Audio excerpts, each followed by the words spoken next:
Yang kedua, menyikapi idenya. Bagaimana ide yang dibawa oleh PKI ini. Kalau kita mau kaji, paling otentik adalah mengambil di dalam rujukan dari PKI itu sendiri. Terkait idenya, kenapa kita katakan haram mengambilnya? Komunisme ini pahamnya muncul dari yang paling terkenal itu Karl Marx dan Engels, ya, di bukunya Manifest der Kommunisten. Ini manifesto politik, ya, bukunya bisa di-download sebetulnya. Terjemahannya banyak bahasanya. Ya, gambarnya beginilah kalau nanti download. Manifesto of the Communist Party. Ya. Ada terjemahan bahasa Inggris, saya ini download yang bahasa Inggris. Ada bahasa Jerman saya nggak ngerti. Ada bahasa Itali, banyak bahasa itu. Dan tidak tebal. Jadi buku ini cuma 47 halaman. Ada tahun 65, 68, dan 70 terbitannya. Nah, kalau mau bahasa Arab yang mudah, itu di bukunya Syekh Taqiyuddin An-Nabhani. Ada di kitab Nizamul Islam. Itu yang berbicara komunisme secara ideologi ada di situ. Bab Qiyadah Fikriyah fil Islam. Ide komunisme dibahas juga di dalam Nizamul Iqtisadi fil Islam. Kemudian di dalam kitab Syahsiyah Islamiyah juz pertama itu juga dibahas tentang komunisme ini. Itu bahasa Arab dan insya Allah lebih mudah lah daripada bahasa Jerman. Nah, kalau kita lihat di dalam Nizamul Islam misalnya, komunis ini bagian dari ideologi sosialisme. Yang pertama yang disoroti oleh Syekh Taqi ketika bicara sosialis komunis ini adalah bicara akidahnya. Pandangan komunisme terhadap alam semesta, pencipta ini ada atau tidak. Nah, kalau kita bandingkan dengan di bukunya Karl Marx tadi, memang harus diakui secara teori, secara ide, komunisme itu mengingkari adanya sesuatu di balik materi. Mereka cuma pakai teori dialektika materialisme. Jadi segala sesuatu yang ada di alam ini terjadi karena materi. Perubahan yang ada itu adalah perubahan dari materi ke materi. Jadi perubahan materi satu ke yang lain. Termasuk sebetulnya perubahan sistem itu dia ceritakan dengan konsep materialisme historis. Bahwasanya kenapa masyarakat itu bisa berubah jadi feodal yang awalnya nomaden, tidak hidup menetap. Manusia dulu ceritanya kan begitu, tidak menetap hidupnya, berpindah-pindah. Kenapa bisa berpindah-pindah? Karena materi. Materinya kenapa? Mereka nggak punya alat bercocok tanam. Sehingga hidup itu tergantung kepada ada tanaman di situ, mereka makan, ya, sumber daya di situ habis, mereka pindah. Jadi sistem nomaden itu karena materi, tidak adanya alat. Ketika ketemu alat, ya, orang berpikir ketemu alat pertanian, maka muncul sistem yang awalnya berpindah-pindah tadi tidak lagi berpindah-pindah. Ketika itu muncul nanti ada sistem feodalisme. Karena apa? Orang sudah mulai bercocok tanam, bertani, kemudian yang mungkin anaknya banyak, itu tanahnya sedikit, sehingga dia jual kepada orang yang kaya. Orang kaya semakin kaya, yang miskin jadi petani penggarap semakin miskin. Terjadi pertentangan. Nah, itu yang namanya dialektika. Ada tesis, ada antitesis, ya. Itu berbenturan, terbentuk sintesisnya. Jadi yang miskin yang kaya, semakin banyak yang miskin, akhirnya berontak kepada yang kaya. Pertentangan kelas. Ketika yang kaya kalah, orang miskin ini jadi orang kaya baru, nanti begitu terus. Teorinya Karl Marx kan begitu. Dan itu akan berakhir kalau semuanya sama. Selama masih berbeda-beda, maka itu akan terjadi pertentangan terus. Jadi ini dari sisi konsep dasar begitu, komunisme itu secara teori. Perubahan itu terjadi kalau ada pertentangan kelas. Pertentangan kelas itu yang harus mereka bikin. Dan itu akan sangat efektif pada masyarakat yang terjadi jurang perbedaan antara miskin yang kaya itu begitu lebar. Nah, yang menonjol di dalam teori komunis itu adalah bicara tentang ekonominya. Jadi ekonomi komunisme ini yang mungkin banyak menipu dan membuat masyarakat Indonesia pada masa tahun 1950-an itu tergiur dengan komunisme. Kenapa? 3 yang mereka inginkan. Pertama itu adalah ingin mewujudkan kesamaan antar individu. Bagaimana ekonomi itu supaya merata, adil merata. Nah, ini kunci dari komunisme saat itu. Bagaimana agar orang miskin itu juga bisa menikmati hartanya orang kaya. Dan inilah juga yang kemudian membuat beberapa tokoh Islam seperti Haji Misbah di Solo masih Islam, tapi menjadi tokoh PKI. Kenapa? Karena yang dia lihat cuma sisi ekonominya saja. Dia tidak melihat sisi bahwasanya ada ide yang menyatakan bahwasanya asal semua alam semesta ini hanyalah materi, tidak ada Tuhan di situ. Sehingga itu bukan omong kosong mengatakan komunis itu enggak mempercayai Tuhan. Itu memang konsep dan ide mereka begitu. Sehingga orang yang semakin berkomunis secara kafah, totalitas, dia akan berpandangan seperti itu. Tuhan sudah mati. Ya. Makanya ada ludruk atau ketoprak di waktu komunis itu yang diselenggarakan oleh Lekra. Itu ya salah satu lakon atau judulnya itu Gusti Allah mati. Tuhan mati. Malaikat Jibril lagi disunat. Nah, ceritanya begitu. Gusti Allah ngunduh mantu. Jadi Allah mengambil menantu. Itu bentuk pelecehan mereka terhadap ajaran-ajaran agama. Tidak hanya Islam, tapi agama yang lain juga. Kalau kita lihat di Rusia itu seperti itu. Ini yang membuat tertarik masyarakat itu bukan anti agamanya, tetapi ekonominya tadi. Ingin mewujudkan keadilan dan kesamaan secara real antar individu. Kemudian yang kedua nanti itu adalah ingin menghapus kepemilikan individu. Dan yang ketiga, kepemilikan yang sudah dihapus itu akan dikelola secara komunal, makanya disebut komunisme tadi. 3 ide ini yang tidak bisa dipisahkan satu dengan yang lain.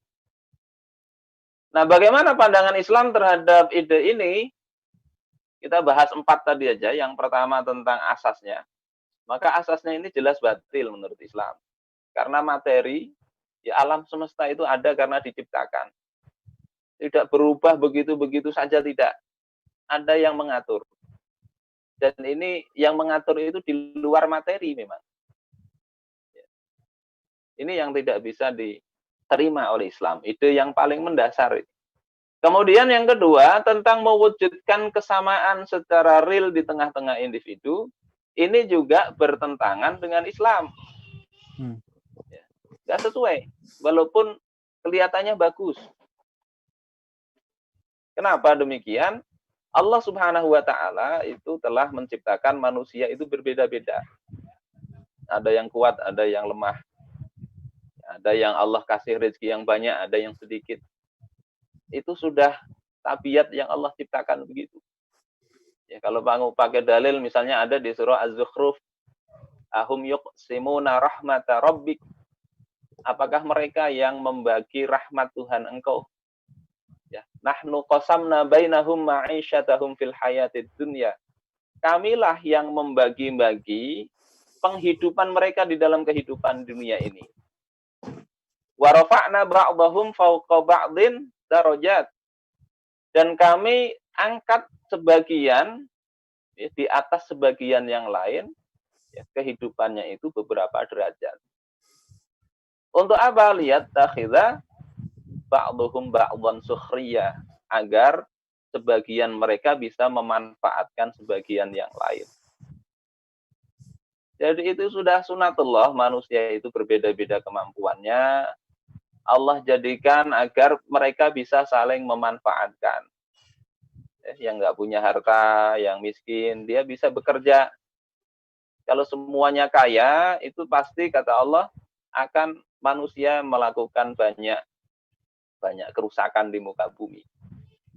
Ada yang miskin, dia akhirnya mau kerja jadi tukang sampah, bersihin selokan, mau dia. Kenapa? Perlu duit. Tapi kalau semuanya punya uang banyak, kira-kira nggak ada yang mau begitu. Maunya mencari yang bekerja tadi. Sementara orang nggak mau bekerja. Ini poin pertama. Perbedaan itu sesuatu yang sunatullah. Yang kedua, kekuatan manusia itu Allah ciptakan beda-beda kemampuannya. Ada yang pintar, ada yang kurang pintar, ada yang terampil, ada yang kurang terampil. Kalau semua disamakan, maka keinginan untuk bersikap adil itu justru akhirnya tidak adil. Oleh sebab itu akhirnya yang punya kemampuan lebih itu akan mengerim kemampuannya. Buat apa saya kerja lebih? Penghasilannya juga sama. Yang akhirnya kita lihatlah produktivitas di negeri-negeri komunis itu anjlok. Ini ide pertama. Terus kalau begitu bagaimana? Berarti Islam itu kayak kapitalis, liberal yang membebaskan orang begitu. Tidak, beda juga dengan liberal karena walaupun tidak disamakan, tetapi untuk urusan kebutuhan pokok itu Islam memberikan jaminan. Jaminannya memang harus terpenuhi kebutuhan pokoknya, sandang, pangan, perumahan. Rasulullah Shallallahu Alaihi Wasallam mengatakan, wa ayyuma ahli arsoh asbaha. Penduduk mana saja yang dia pada pagi hari, fihim ru'un ja'i'. Di tengah-tengah mereka ada orang yang kelaparan. Faqad bari'at minhum zimmatullahi ta'ala. Sungguh jaminan Allah telah terlepas dari mereka. Ada satu orang saja kelaparan di satu kampung, satu negeri, Allah tidak jamin lagi mereka. Apalagi kayak di Indonesia ada 22 juta rakyat yang kata Badan Dunia itu kelaparan. Bukan karena miskin, bukan. Karena ada 50.000 ton beras yang sampai tidak layak untuk dikonsumsi. 20.000 ton beberapa waktu yang lalu itu sudah dimusnahkan. Ribuan ton sebelumnya juga sudah dimusnahkan. Nah, itu kapitalis betul itu. Sehingga yang terjadi saat ini itu bukan komunisme dari sisi ekonomi, tapi yang dilakukan sekarang ini kapitalisme murni. Ini ide tentang kesamaan ini, kesamaan yang diinginkan komunisme itu tidak sesuai dengan Islam. Kemudian yang kedua, bagaimana orang itu bisa sama? Kata ide komunisme ini, orang itu tidak bisa disamakan. Mereka paham aja.